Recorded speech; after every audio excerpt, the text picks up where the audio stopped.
नमस्कार. लक्षवेधीमध्ये आपल्या सगळ्यांचं स्वागत. मी प्रसाद काथे.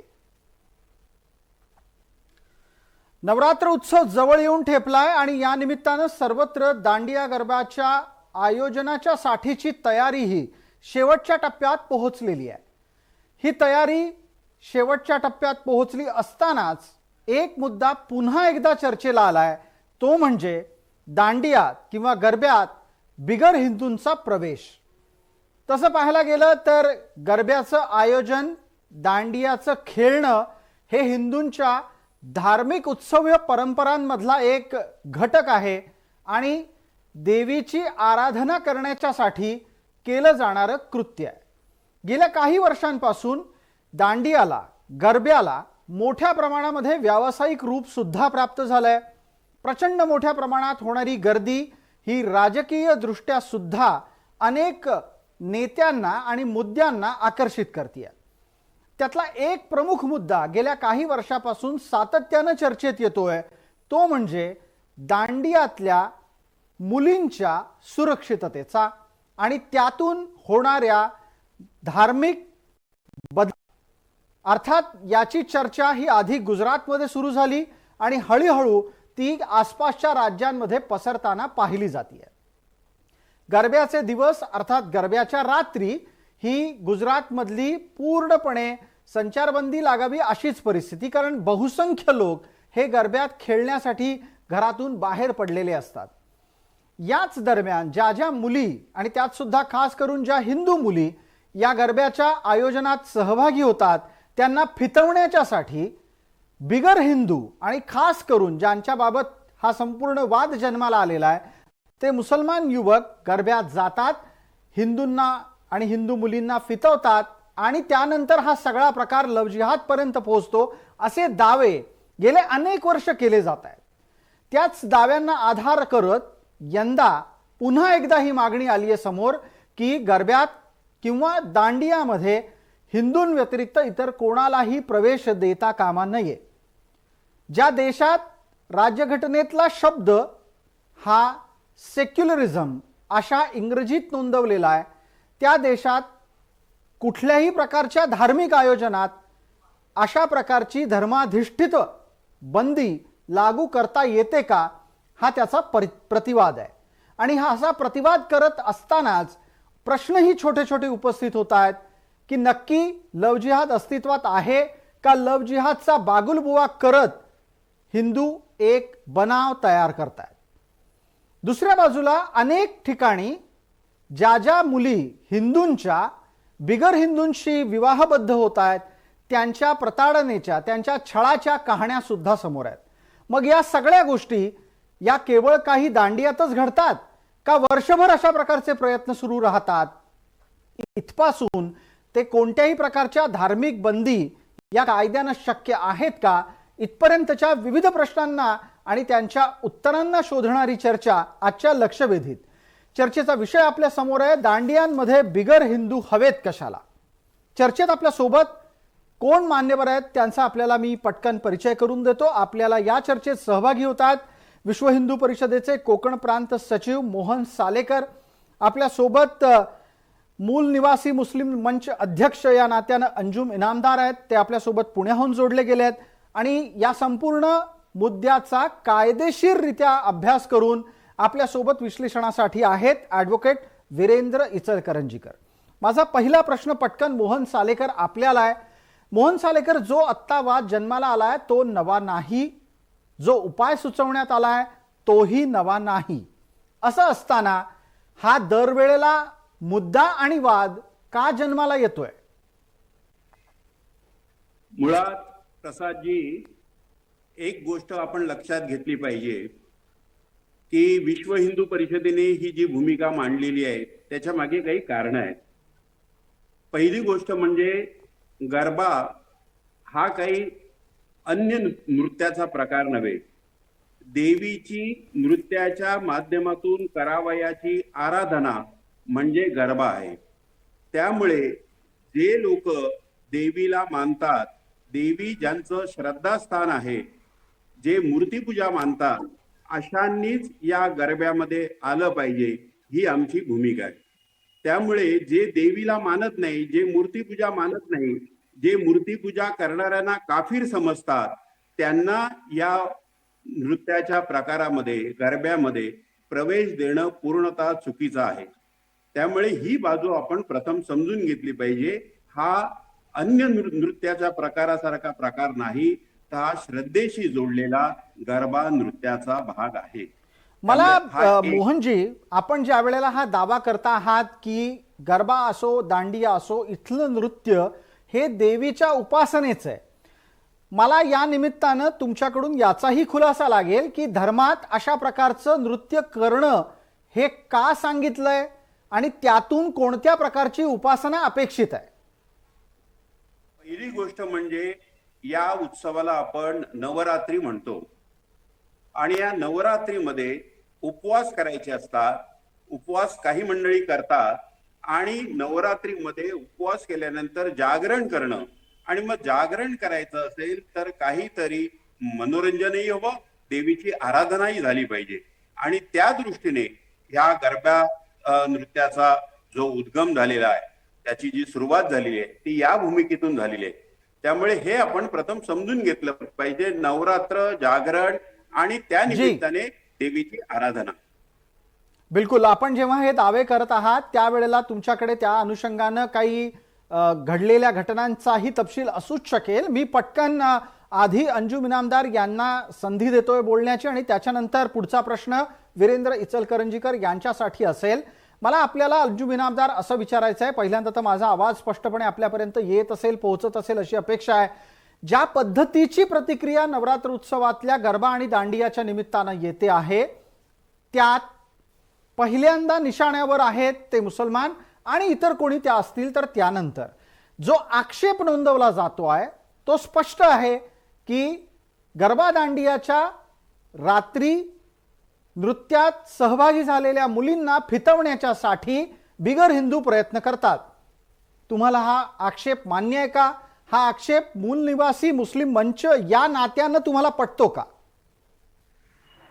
बघा, हे जे मागणी जे त्या लोकांनी जे केलेली विश्व हिंदू परिषद असू द्या किंवा नितेश राणे साहेबांच्या माध्यमातून जे आता समोर येत आहे, खरं म्हणजे हे बालिशपणाच्या मागणी आहे. मी या ठिकाणी सांगू इच्छितो की आपल्या भारतामध्ये, आपल्या देशामध्ये एक गंगा जमनी संस्कृती आहे आणि त्या संस्कृतीचं पालन सर्व धर्माचे लोक करतात. उद्या जर एखाद्या मुसलमानाने असं सांगितलं की नाही, हिंदूंनी मुसलमानच्या मशिदीमध्ये येऊ नये, हिंदूंनी मुसलमानच्या दर्ग्यामध्ये येऊ नये, हिंदूंनी मुसलमानाचा उपवास रोजा ठेवू नये, तर मी या ठिकाणी मुसलमान या नात्याने आपल्याला सांगतो, आमच्यासारखा मुसलमान बांधव अशा लोकांना जोड्याने चपलाने आणणार. मला वाटतं की हिंदूंची ही एवढीच मोठी जबाबदारी असते. जे लोक अशा बालिशपणाचं वक्तव्य करतात अशा लोकांना आपण काहीतरी धडा शिकवला पाहिजे. मला अंजुम इनामदार, पटकन मी त्याच निमित्तानं आपल्याला दोन गोष्टींचे खुलासे मागतो. आपण असं म्हणता आहात की मुळात मशिदी आणि दर्ग्यांमध्ये मुसलमान कधीच इतर धर्मियांना अडवत नाहीत. दर्गा हा मुद्दाच नाहीये, दर्गा इस्लामलाच मान्य नाही, त्याच्यामुळे तुम्ही त्याला अडवा न अडवा हा मुद्दा नाही. मशिदींमध्ये बगैर मुसलमानांना, इस्लामचा जे कोणी पालन करत नाहीत त्या सगळ्यांना खुला प्रवेश आहे मशिदीमध्ये. मी स्पष्ट आणि थेट विचारतोय. बघा, या ठिकाणी मशिदीमध्ये सर्व धर्मीय लोकांना खुला प्रवेश आहे.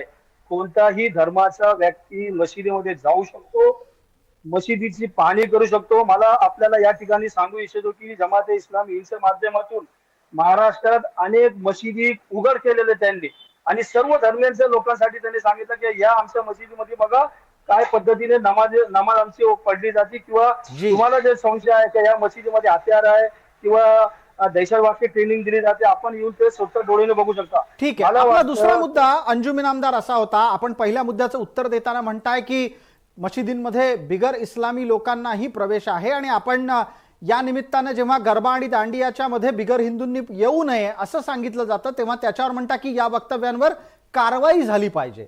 अशी वक्तव्य करणारी माणसं ही समाजात तेढ निर्माण करतायत, हा तुमचा दावा आहे. मला यावर विश्व हिंदू परिषदेला विचारायचं आहे. विश्व हिंदू परिषदेच्या माध्यमातून मोहन सालेकर, तुम्ही याचं उत्तर द्यावं की गरब्यात किंवा दांडियामध्ये समजा काही मुसलमान आले तर त्याचा परिणाम काय होतो? तुमच्याकडे आकडेवारी आहे का ज्या आधारे तुम्ही हे सांगू शकता की होय अशा प्रकारचा बिगर हिंदूंचा गरबा किंवा दांडियातला प्रवेश हा धर्मात आणि धर्माचरण करणाऱ्यांना धोकादायक आहे?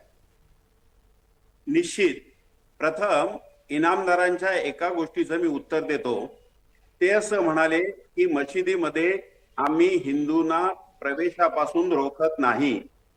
पहिली गोष्ट आपण समजून घेतली पाहिजे, मुसलमानांचे जे 12 फिरके आहेत ते सुद्धा एक दुसऱ्याच्या मशिदीमध्ये जात नाहीत. त्यामुळे त्यांनी हिंदूंना सहज प्रवेश देतो असं म्हणणं हे हास्यास्पद आहे. मशिदीमध्ये महिलांना प्रवेश नाही, ही गोष्ट सुद्धा आपण लक्षात घ्या. आणि तिसरा जो भाग आहे तो हिंदूंच्या दृष्टीने सगुण आणि निर्गुण उपासना असं मानतात, पण मुस्लिम असं मानतात की मूर्ती पूजा आमच्या धर्मामध्ये मान्य नाही. जे मूर्ती पूजा मानत नाहीत त्यांनी मूर्ती पूजा मानणाऱ्यांच्या उत्सवात का सहभागी व्हावं, हा एक भाग त्यांनी लक्षात ठेवला पाहिजे. बिलकुल याच्यावरचं उत्तर लागेल, याच्यावरचं उत्तर घेऊ. पण मी परत एका मुद्द्यापर्यंत येतोय आणि मला त्याचं उत्तर आपल्याकडून अपेक्षित आहे. मोहन सालेकर, स्पेसिफिक थेट स्पष्टपणे उत्तर हवंय. समजा बिगर हिंदू आले दांडियात गरब्यात, ते हिंदू मुलींच्या सोबत दांडिया आणि गरबा खेळण्यात सामील झाले, फरक काय पडणार आहे? बरोबर आहे. एक म्हणजे पहिली गोष्ट जी मानसिकता आहे, मुस्लिमांची जी मानसिकता आहे ती आपण सगळ्यांनी लक्षात घेतली पाहिजे. आणि ती मानसिकता आज आपल्याला इस्रायलच्या घटनेमध्ये सगळ्यांच्या समोर आलेली आहे. ती मानसिकता अशी आहे की बिगर मुस्लिम जे आहेत त्यांना आपल्या धर्मात आणलं पाहिजे, इस्लामचा प्रचार केला पाहिजे. आणि म्हणून या गरब्याच्या माध्यमातून हिंदू मुलींना आपल्या जाळ्यात ओढणं, त्यांना फसवणं, त्यांना लव जिहादची शिकार करणं, अशी शेकडो उदाहरणं आपल्या समोर आलेली आहेत. आणि अशी शिकार केल्यानंतर त्याची बळी गेल्याची सुद्धा उदाहरणं आपल्या समोर आलेली आहेत. आपण मुंबईतलं चेंबूर मधलं रुपाली चंदन शिवेचं उदाहरण बघू. त्या चंदन शिवेच्या संदर्भात सुद्धा अशाच प्रकारे तिची ओळख एका मुस्लिम तरुणाशी अशाच कार्यक्रमात झाली होती. गुजरात मधल्या शेकडो तरुणींची उदाहरणं आज आपल्या समोर आहेत. हा एक भाग आपण सगळ्यांनी लक्षात घेतला पाहिजे. ठीक आहे मोहन सालेकर, किमान तुम्ही मुंबईतल्या एका उदाहरणाचं नाव घेऊन स्पष्टपणे इथे उल्लेख करत या चर्चेला वजन प्राप्त करून दिलं की एका ठिकाणी तरी या प्रकारची घटना झाल्याचा पुरावा आपल्याला सापडलाय. अजून शोधायला गेलो कदाचित विश्व हिंदू परिषदेकडे यापेक्षा अधिक उदाहरणं आणि पुरावे सापडतील. मला पटकन या निमित्तानं आधी अंजुम इनामदार आपल्यासाठी एका छोट्या प्रश्नाच्या निमित्तानं पोहोचायचंय. वीरेंद्र इचलकरंजीकरांपर्यंत या सगळ्या मुद्द्याची कायदेशीर चर्चा करण्यासाठी आपल्याला पोहोचणं अद्याप बाकी आहे. पटकन अंजुम इनामदार, थेट आरोप आहे दांडिया आणि गरब्याच्या माध्यमातून हिंदू मुलींना फितवलं जातं, लव जिहादचा शिकार बनवलं जातं. बघा, हे काहीतरी एक स्टँड आहे विश्व हिंदू परिषदचा, ते असं फितवलं जातो. मला चांगलं या ठिकाणी आपल्याला सर्वांना माहिती देतो की कोणत्याही प्रकारची अशी फितवणी होत नाही आणि कुणीही जाणून बुजून हे सर्व प्रकार करत नाही. आता कॉलेजचे असलेले विद्यार्थी, लहान लहान मुलं असलेले विद्यार्थी, मोहल्ल्यामध्ये असलेला गरबा, त्यामध्ये लोक सामील होतात. आपण तिथे धर्म बघत नाही. आता सालेकर साहेबांना माहित नाही का, शेकडो हजारो गणपती मंडळाचे अध्यक्ष मुसलमान, म्हणजे ते लोक का त्यांना मानत नाही का? म्हणजे एकमेकाचा धर्माचा आदर करणे हे प्रत्येक धर्माने शिकवलेलं आहे. मुसलमानांना तर स्पष्ट कुराननी सांगितलेलं आहे, लकुम दीनुकुम वलिय दीन, तुम्हारे लिए तुम्हारा दीन बेहतर है, उनके लिए उनका दीन बेहतर है. पण हे सर्व करताना एकमेकांनी एकमेकाचा धर्माचा आदर करावा. ते काय सांस्कृतिक कार्यक्रम असेल, ते काय चांगले असेल, सर्व धर्माला जोडणारा असेल, सर्व समाजाला एकत्रित घेऊन जाणारा असेल, तर अशा कार्यक्रमाला कुणीही कुणावर बंदी आणू नये. ठीक आहे, आपण चर्चेला अजून पुढे नेऊयात आणि आता याच्या संपूर्ण चर्चेतला कायदेशीर भाग समजून घेणार आहोत.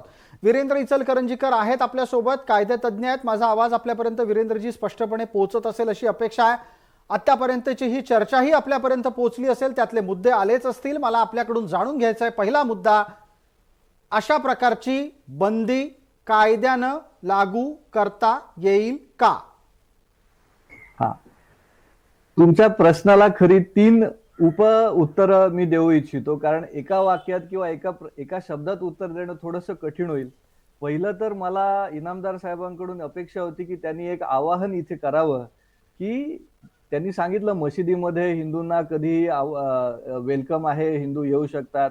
तर मला वाटलेलं ते कदाचित असंही म्हणतील की हिंदूंच्या सगळ्या देवळात मुसलमानांनी जावं, तिथे नवस बोलावेत, तिथे प्रदक्षिणा घालावीत, हेही त्यांना अपेक्षित आहे. पण तसं ते काय म्हणालेले नाहीयेत. कारण जर सामाजिक अभिसरण व्हायचं असेल तर दांडियामध्ये हिंदू मुली आणि मुसलमान मुलं कशाला? त्यांनी हे पण म्हणायला पाहिजे की मुस्लिम महिलांनी पण तिथे जावं, मुस्लिम स्त्रिया, त्यांच्या आया, त्यांच्या मुली, त्यांच्या कुटुंबियांनी जावं. म्हणजे ती जी देवीची उपासना, शक्तीची उपासना आहे, त्याच्यात त्यांनी सहभागी व्हावं. तर हे एक अभिसरण झालं असतं, सामाजिक अभिसरण. म्हणजे एक उत्सव हा सामाजिक असतो आणि आध्यात्मिक असतो, दोन्ही स्तरावरती आपल्याला बघायला लागतं. तसं ते काही म्हणालेले नाहीयेत, पहिली गोष्ट. त्यामुळे आंबेडकरांनी जे थॉट्स ऑन पाकिस्तान पुस्तक लिहिलं, जेव्हा पाकिस्तान फाळणी करून मुसलमानांना तिकडे पाठवावं या ठाम मताने आंबेडकर सांगत होते, त्या इंग्रजी पुस्तकातल्या पान नंबर 242 वर त्यांनी एक फार सुंदर उदाहरण दिलंय.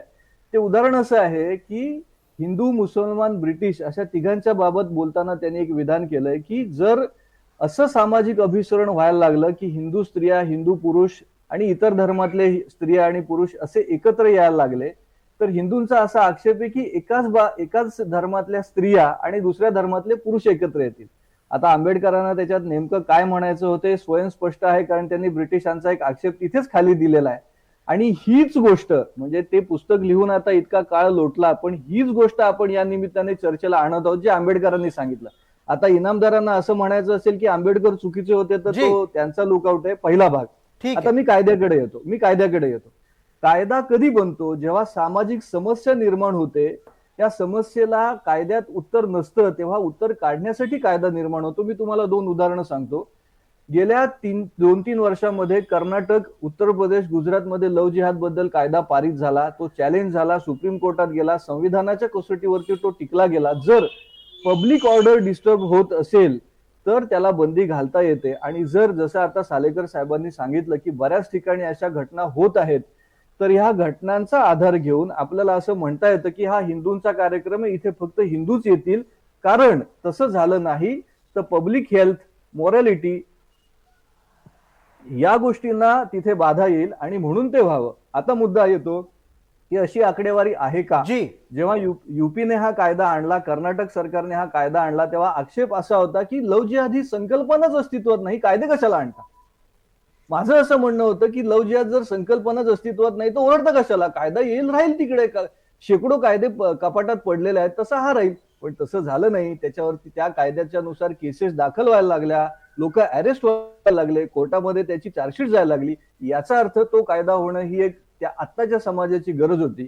जर गरबा आणि दांडियामध्ये अशा गोष्टी होत असतील तर सरकारांनी डोळे उघडले पाहिजेत आणि कायद्याच्या चौकटीत हे आणलं पाहिजे. कारण संविधान एकीकडे समानता देत असलं तरी हे प्रोटेक्शन ही देतं की त्या धर्माची पावित्र्यता, त्या धर्माचं सँक्टिटी ही गेली नाही पाहिजे. त्यामुळे हे एक प्रकारे 3-4 गोष्टींचं मिश्रण आहे असं मी मानतो. बिलकुल. आपण एक अत्यंत सविस्तर आणि 3 टप्प्यांमधलं उत्तर दिलेलं आहे. त्यातला जो गाभा आहे चर्चेचा तो असा आहे की सामाजिक स्वास्थ्य बिघडत असेल आणि त्याला समाजात उत्तर सापडत नसेल तर कायद्याने उत्तर शोधण्याचा प्रयत्न केला जातो. आता मला प्रश्न इथे उपस्थित करायचा आहे तो मोहन सालेकर यांच्यासाठी. मोहन सालेकरजी, हिंदू हा काही काल परवाचा धर्म नाही. आपल्याकडे किमान 5000 वर्षांची परंपरा आहे असं सांगितलं जातं. या 5000 वर्षांच्या परंपरेमध्ये आपण वर्षानुवर्ष, पिढ्यानपिढ्या काही ना काहीतरी शिकत, समजत पुढच्या पिढीला शिकवत जातो आहोत. असं असताना समजा गरब्यामध्ये एखादा बगैर हिंदू आला, त्याने एखाद्या मुलीला फितवलं, तर हिंदूंच्या मुली बळी का पडतात? माझा हा प्रश्न कायम राहणार आहे. हिंदूंच्या मुलींना अक्कल आहे की नाही? त्या का बिगर हिंदूंना बळी पडतात? मग याच्यासाठी जबाबदार बिगर हिंदूंना धरायचं का हिंदूंच्या मुलींना? आणि हिंदूंच्या मुलींना नीट शिक्षण न देणाऱ्या पालकांना जबाबदार धरायचं? प्रसादजी, तुम्ही जी भूमिका मांडलीत ती काही अंशी सत्य आहे. आपण एक गोष्ट लक्षात घेतली पाहिजे, हिंदू धर्म अत्यंत प्राचीन आहे. अशा प्रकारच्या आक्रमणाने, अशा प्रकारच्या गोष्टींनी हिंदू धर्म संपणार का? तर निश्चित नाही. पण आघात सातत्याने होत आहेत हे मात्र आपण नाकारता येत नाही. आणि त्याची अनेक उदाहरणं आपल्यासमोर आलेली आहेत. म्हणजे केवळ महाराष्ट्रातलं नव्हे तर केरळमध्ये कोट्टायमच्या आमदार PC जॉर्ज यांनी आकडेवारी देऊन विधानसभेमध्ये ही भूमिका स्पष्ट केलेली आहे.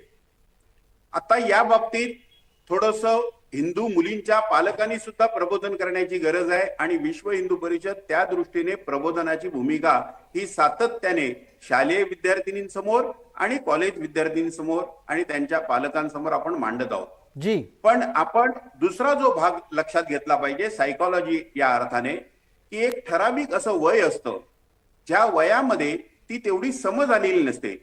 आपण 15, 16, 17 वर्षाच्या मुलींच्या वयाचा विचार केला तर ती समज नसते.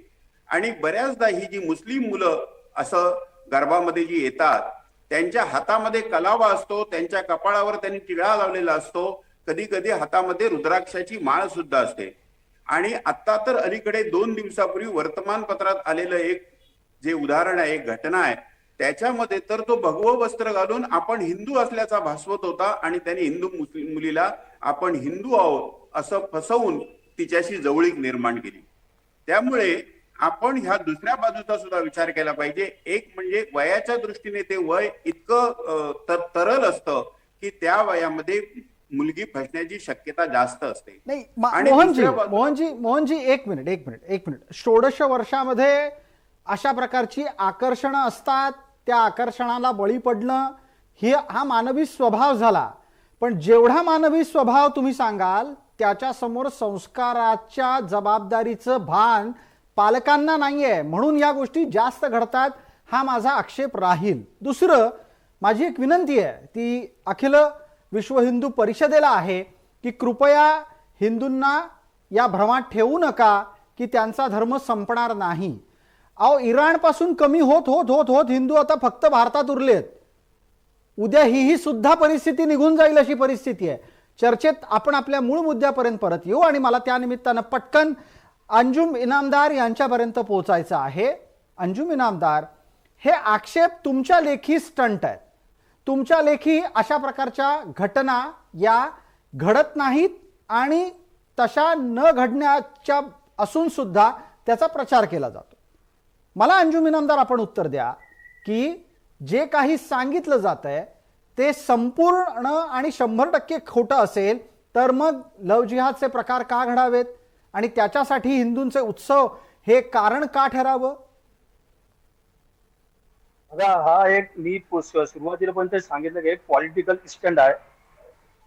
लव जहाद एक तथाकथित नाव पुढं करून विश्व हिंदू परिषद असेल किंवा नितेश तांडे सारखे काही लोक जे गरड ओरडणारे लोक असतील अशा लोकांनी हा शब्द फक्त पुढे आणलेला आहे.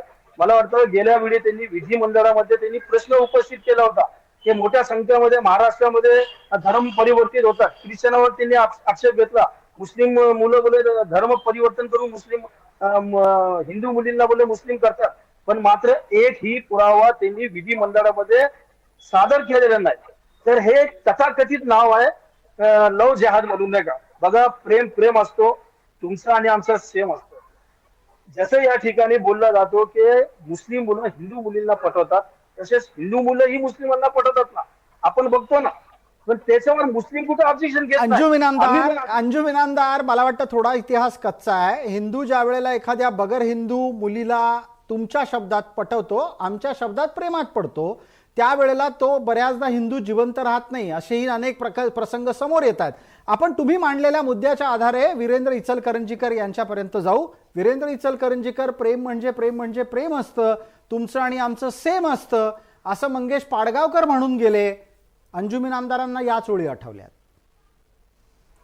अंजुम इनामदारांनी हे सांगावं की एकूण हे जे सांगतायत तर ते कुराणातल्या ज्या काफिर बद्दलच्या आयत आहेत, वर्सेस आहेत, त्यांचं ते पालन करू इच्छितात, त्या योग्य नाहीत असं म्हणू इच्छितात. हे असं नितेश राणे काय म्हणतात, मग ते कसा स्टंट हाय, मग ते जरा विनोदी बोलून थांबून ना ह्याच्या मुळापर्यंत जायला पाहिजे.